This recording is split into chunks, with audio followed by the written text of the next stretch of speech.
Hi guys, welcome back to ITRIX. இன்றைக்கான video ஒரு சூப்பரான 3D மாடலிங் சாஃப்ட்வேர் பற்றி தான் பார்க்க போகிறோம். அந்த சாஃப்ட்வேர் வந்து ஒரு ஓப்பன் சோர்ஸ் சாஃப்ட்வேர்.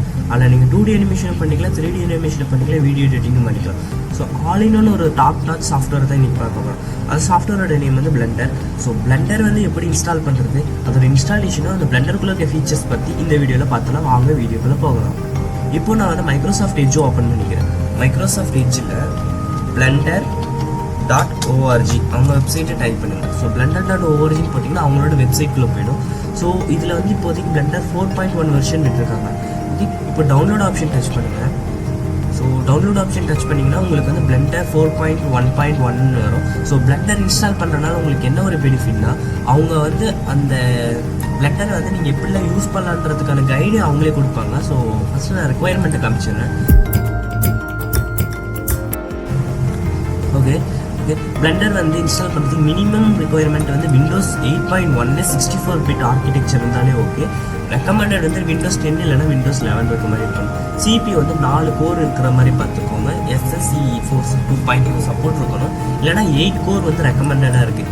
ரேம் வந்து 8 GB மினிமம் ரேம் இருக்கலாம். இல்லைனா ரெக்கமெண்டட் வந்து 32 GB இருக்கலாம். நீங்கள் 32 GB ரேம் இருக்கும்போது உங்களால் ஈஸியாக வந்து ஹேண்டில் பண்ண முடியும். ஸோ ரெண்டரிங் ப்ராசஸர் கொஞ்சம் டைம் கம்மியாகும்.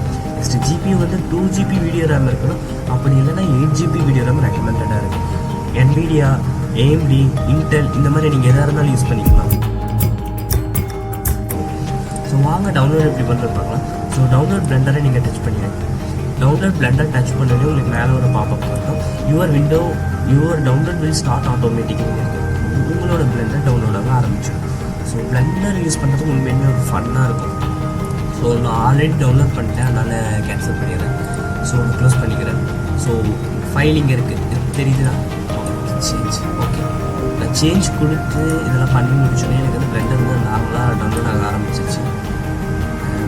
Complete the Blender setup. So finish கொடுத்துச்சு. ஸோ பிளெண்டர் செட்டப் வந்து கம்ப்ளீட் ஆகிடுச்சு. எனக்கு வந்து பிளெண்டர் இங்கே இன்ஸ்டால் ஆகிருக்கு. நான் ஆக்சுவலாக ஆல்ரெடி இன்ஸ்டால் பண்ணல, எனக்கு அந்த மாதிரி காட்டுது. அதே நீங்கள் புதுசாக ஃப்ரெஷ்ஷாக இன்ஸ்டால் பண்ணுறீங்கன்னா பிளெண்டர் டச் பண்ணோன்னே ஒரு லொக்கேஷன் கேட்கும். அந்த லொக்கேஷனில் வந்து நீங்கள் உங்கள் பிளெண்டர் ஸ்டோர் பண்ணிக்கோங்க.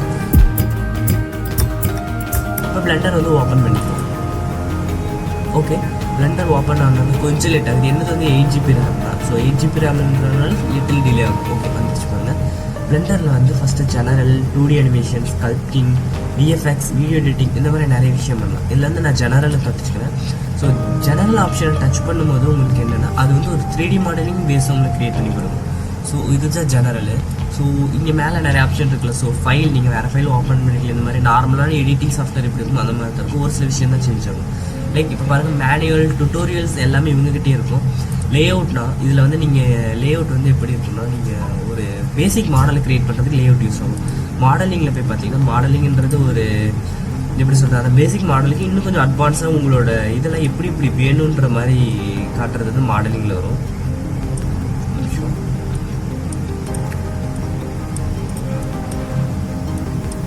இதுதான் மாடலிங் வருது. ஓகே, ஸோ மாடலிங்கில் வந்து இந்த மாதிரி விஷயத்தெல்லாம் நீங்கள் க்ரியேட் பண்ணி வச்சுக்கலாம். ஸோ இன்னும் சிம்பிளாக சொல்ல பண்ணிச்சுன்னா உங்களோட மொத்த ஒர்க்கிங்கை நீங்கள் மாடலிங்கில் பண்ணுற மாதிரி. ஸ்கல்ப்டிங் எதுக்கு யூஸ் பண்ணுறாங்கன்னா, இப்போ அந்த நீங்கள் வீடியோ எடிட் பண்ணி முடிச்சிட்டிங்கன்னா அதை மாடலிங் பண்ணி முடிச்சப்போ அந்த மாடலிங்க்கு நீங்கள் ஒரு ஷேப் ஸ்ட்ரக்சர் கொடுக்கணும். அந்த ஸ்ட்ரக்சர் வந்து நீங்கள் இதில் கொடுப்பீங்க. நெக்ஸ்ட் UV எடிட்டிங்கில் நீங்கள் வந்து இந்த மாதிரி விஷயம்னா சன் சோர்ஸ், லைட் சோர்ஸ் இந்த மாதிரி விஷயத்தில் நீங்கள் பார்ப்பீங்க. டெக்ஸ்சர் பெயிண்டில் வந்து நீங்கள் வந்து பெயிண்டிங் ஒர்க்ஸு, ஸோ அந்த ஒவ்வொரு இதுக்கான கலர்ஃபுல்லாக இமேஜஸ் காட்டணும்ல, ஸோ அதுக்காக நீங்கள் காட்டுவீங்க. ஷேடிங்கில் வந்து அந்த கலர்ஸை வந்து லைக் இப்போ நம்ம இந்த சைடு திரும்பினா நம்மளோட ஃபேஸில் வந்து கொஞ்சம் ஷேடிங் இருக்கும். ஸோ அந்த என்விரான்மெண்டலு, ஸோ ஷேடோஸ் இந்த மாதிரி விஷயத்தில் ஷேடிங்கில் பார்ப்போம்.